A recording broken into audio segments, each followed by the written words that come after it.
नमस्कार साथियों, आज हम एक ऐसे शख्स के बारे में कहानी बताने जा रहे हैं कि वह व्यक्ति जो अपने बीवी बच्चों को छोड़कर एक ऐसे औरत के चक्कर में पड़ जाता है और उसका अंजाम क्या होता है, इस कहानी में आपको पूरा सुनने को मिलेगा। दरअसल ये कहानी लुधियाना की है। लुधियाना में एक व्यक्ति रहता है।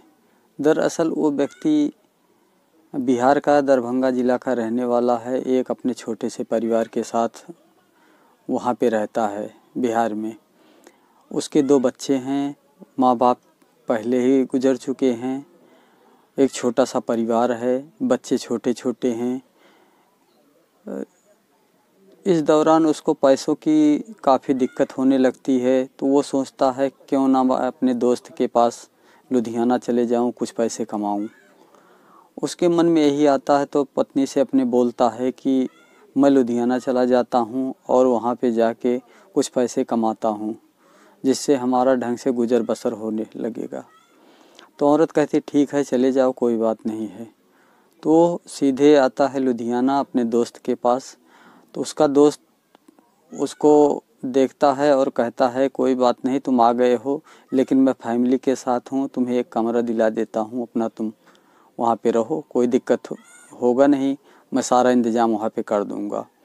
उसका दोस्त जो है वहाँ पे एक कमरा लेता है इसके लिए और वहाँ पे कमरे में सारी चीज़ें इसको उपलब्ध करा देता है, सारी चीज़ें। और एक अच्छी खासी नौकरी इसके लिए पहले से ही वो ढूंढ के रखता है, क्योंकि बात पहले से ही फ़ोन पे हो गई थी। तो एक सुपरवाइज़र की नौकरी इसको मिल जाती है और जिससे शुरू से ही उसको सैलरी, अच्छी खासी सैलरी मिलने लगती है। एक पढ़ा लिखा व्यक्ति था, ये पढ़ा लिखा था और नौकरी भी इसलिए ठीक ठाक इसको मिल गई थी। तो इसका रोज़ का यही काम था, अपना कमरे पे आना और रहना, कमरे से सीधे अपनी ड्यूटी जाना, फिर ड्यूटी से आना। ये रोज़मर्रा का यही एक काम था। इत्तेफाक से उसके घर पे एक औरत आती है कोई सामान मांगने। तो वो पूछता है कि आप कहाँ से हो, कहाँ आप के रहने वाले हो, आप बताओ।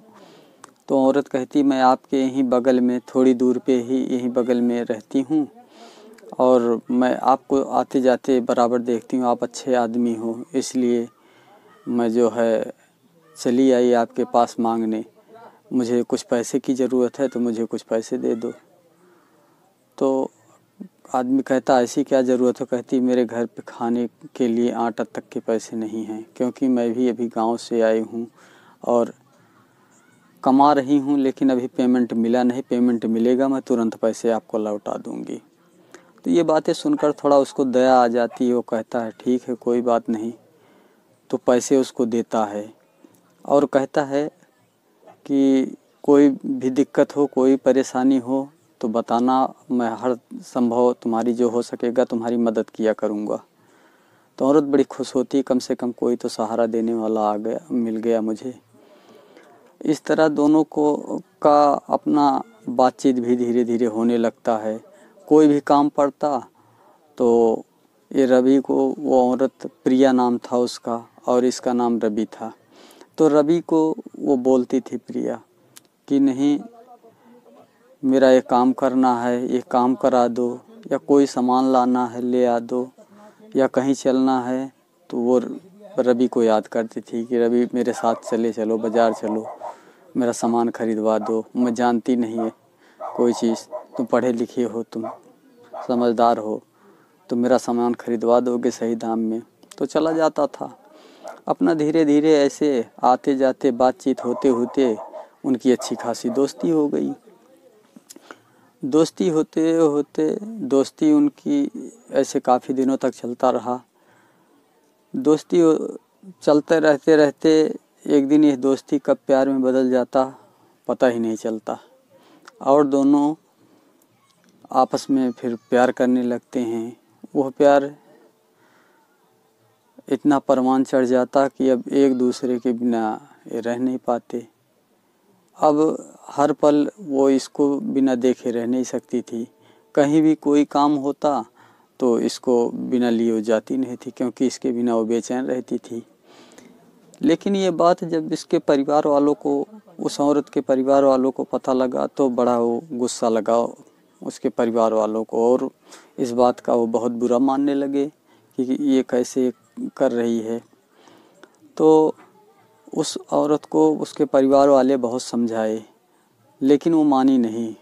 फिर आखिर में उसकी छोटी बहन वो उसके पति को बुला लेती है लुधियाना, कहती जीजा तुम लुधियाना आ जाओ, कुछ बात है। तो वो तुरंत गाड़ी पकड़ता और लुधियाना जो है आ जाता है उसके पास। लेकिन रहते रहते धीरे धीरे सारी बातें उसको पता लग जाती है। इस दौरान पता लग जाती, उसका पीछा भी करता है वो आदमी कि किसी दिन अगर ये दोनों पकड़ा जाएं इनको बहुत मारूंगा। इस दौरान एक दिन पीछा करते करते उस औरत कंपनी में काम करती थी, उस कंपनी तक वो चला जाता उसका पति, उसके पीछे पीछे। कहीं उसके कंपनी तक तो नहीं जाता मिलने रवि, रवि के चक्कर से उसका पति जो है उसके कंपनी तक चला जाता है। ये बात उसको बहुत खुंदक लगता है, बहुत बुरा लगता है उस औरत को। वो उसी समय वो उसके पति वहाँ से कंपनी से फिर वापस अपने कमरे पर आता है, लेकिन औरत को बड़ा टेंशन होता है और वो तुरंत रवि को फ़ोन लगाती, कहती तुम अभी इसी वक्त मुझसे मिलने के लिए तुरंत आ जाओ। तो रवि जो है तुरंत अपने कंपनी से जो है छुट्टी लेके उससे मिलने के लिए पहुंच जाता है। वो कहती है मुझे कहीं चाहे जहां, मुझे यहाँ से थोड़ा दूर लेकर चलो, तुमसे कुछ बात करनी है। तो लेकर फिर एक जगह हो कहीं दूर लेकर वो जाता है और वो कहती है कि ऐसा करो तुम यहाँ से मुझे लेकर बहुत दूर चलो, मैं तुम्हारे साथ दूर जाऊंगी, मैं यहाँ रहना नहीं चाहती, मैं किसी का शक्ल नहीं देखना चाहती, क्योंकि मैं तुम्हारे बिना रह नहीं सकती और ये मेरा तुम्हारा पीछा करते रहेंगे, किसी दिन पकड़ गए तो मारे भी जाएंगे। तो इससे अच्छा यही है कि तुम मुझे कहीं दूर लेकर यहाँ से चलो। लेकिन यह बात सुन के रवि के पैरों तले ज़मीन खिसक जाती, क्योंकि उसके 2 बच्चे और बीवी घर पे अकेले थे किसी तरह।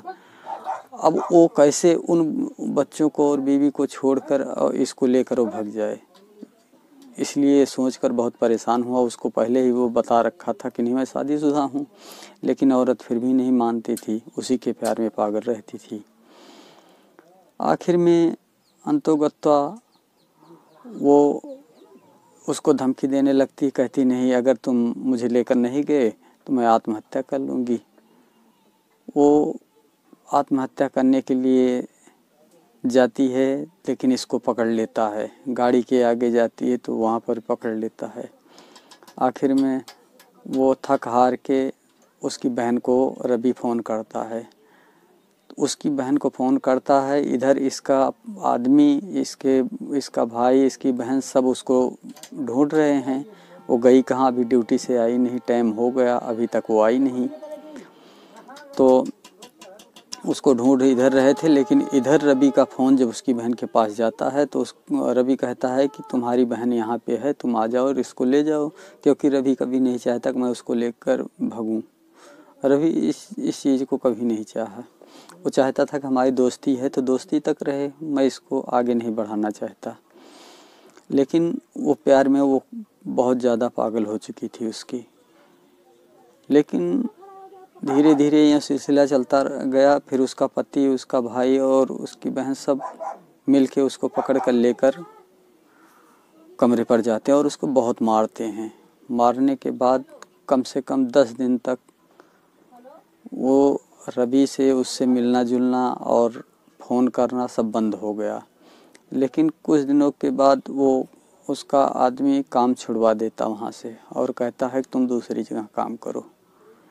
तो काम दूसरी जगह करने लगती। तो इसी दौरान, आने जाने के दौरान, फिर वो रवि से फ़ोन करना शुरू कर देती है। रवि को फ़ोन करती, कहती मेरे पास आओ, तुमसे मिलना है। अब रवि को फ़ोन करती है और रवि तुरंत उसके पास पहुंचता है और रवि कहता है कि मैं क्या करूं, मैं मजबूर हूं, तुम्हें बताया था कि मैं शादीशुदा हूं, लेकिन तुम मानी नहीं, तुम इस तरह क्यों ऐसी हरकतें कर रही हो, लेकिन वो फिर भी इतना हो जाने के बाद भी वो नहीं मानी और फिर वो कहने लगी नहीं, मैं तुम्हारे बिना जी नहीं पाऊँगी, मर जाऊँगी। आखिर में उसके प्यार को देखकर रवि का दिल इतना पिघल जाता है और वो जो प्यार पहले नहीं करता रहता है, अब उसे वो बहुत ज़्यादा चाहने लगता है। उसको इतना चाहता है कि वो अपने बीवी बच्चों सबको, परिवार को, सबको छोड़ने के लिए राजी हो जाता है। वो कहता है कोई बात नहीं, अब मैं तुमसे शादी करूँगा, लेकिन उसके लिए हमें यहाँ नहीं रहना होगा, क्योंकि यहाँ हमारे यार दोस्त सब गांव के ही रहते हैं, पता लग जाएगा। तो ऐसा करेंगे, हम पहले अपने नौकरी से यहाँ से रिज़ाइन दे देंगे, उसके बाद हम यहाँ से तुमको दूर ले चलेंगे, वहाँ शादी करेंगे। तो कहती ठीक है। इस दौरान वो कंपनी में जाके जो है रिज़ाइन दे देता है। रिज़ाइन देने के तुरंत बाद इत्तेफाक से लॉकडाउन लग जाता है। अब उस दिन दौरान कम से कम हफ्ते 10 दिन तक तो ये मिल ही नहीं पाते कि हफ्ते 10 दिन तक लॉकडाउन तो लगा ही था। फिर हफ्ता 10 दिन जैसे बीतता है तैसे आगे लॉकडाउन बढ़ जाता है। ऐसे करते करते कम से कम महीना भर हो गया। अब दोनों एक दूसरे को मिल तो पाते नहीं, बहुत परेशान होते हैं ये दोनों। तो रवि सोचता है क्यों ना मेरा मूड बहुत ऑफ रहता है, मैं अपने गांव चला जाऊं, कुछ दिन के लिए घूम आऊं। इस दौरान रवि जो है अपने गांव चला जाता है और गांव जाने के कम से कम हफ्ता 10 दिन के बाद लॉकडाउन में ही प्रिया उसको फ़ोन कर देती है कि नहीं, तुम्हें आना है। हर हाल में वो वहाँ से बीवी बच्चों को छोड़कर अपनी जान की परवाह किए बिना वो लॉकडाउन में चला आता है यहाँ लुधियाना। लुधियाना जब आता है 2-4-6 दिन तक तो प्रिया बातचीत करती है। उसके बाद दिनों दिन प्रिया का रवैया बदलने लगता है। तो ये समझ नहीं पाता कि आखिर प्रिया खुद बुलाई लेकिन उसका रवैया ये बदल क्यों गया, वो समझ नहीं पाता है। तो वो कहता है कि आखिर क्या बात है, कोई बात है तो बताओ। वो कहती कोई बात नहीं, मैं कोई काम सीख रही हूँ इसलिए जो है तुमसे मिल नहीं सकती। तो कहता ऐसी क्या काम है, बताओ, मैं तुम्हारी हर संभव मदद करूँगा। तो वो चीज़ वो बताती नहीं है।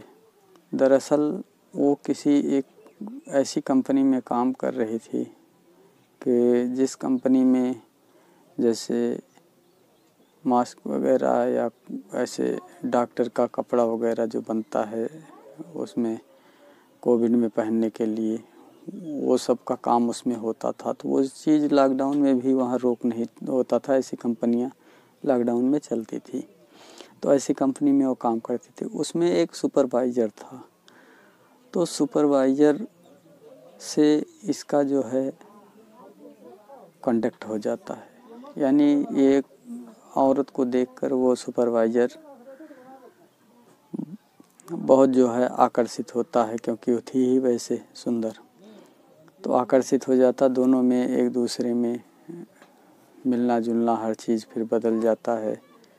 ये भी पैसे वाला बंदा था, अच्छी खासी नौकरी थी और वो बदल जाता है वहाँ पे। लेकिन इधर रवि का दिमाग रात दिन इस टेंशन में परेशान था कि आखिर ऐसी बात क्या है जो प्रिया हमसे दूर होती जा रही है। वो इसी टेंशन में रात दिन बहुत परेशान हो गया था। अब वो प्रिया से मिलने की कोशिश करता था रवि कहीं, तो प्रिया उसको धमकाने लगती थी, कहती थी तुम मुझसे मत मिलो, मैं तुम्हें बिल्कुल नहीं चाहती, तुम्हें जान से मरवा दूंगी। ये सब की धमकियाँ उसको देती रही, लेकिन फिर भी वो नहीं मानता था। एक दिन वो बहुत टेंशन में रहता था। एक दिन वो सोचा क्यों ना मैं चाहूँ कहीं घूमने जाऊँ, हो सकता है मेरा दिमाग सही हो जाए। तो एक दिन वो एक बड़े से पार्क में घूमने के लिए जाता है। वहाँ घूमने के लिए जब जाता है तो पूरा बड़ा पार्क होता है। वहाँ घूमते घूमते इत्तेफाक से एक व्यक्ति पे उसकी नज़र पड़ती है। उस व्यक्ति को देखता है ये, और उस व्यक्ति के गोद में देखता है तो प्रिया बैठी हुई है। ये देखता है और देखता ही रह जाता है कि जिसके लिए मैंने बीवी, बच्चे, परिवार, सारी दुनिया को छोड़ा, उसने मुझे ही छोड़ दिया।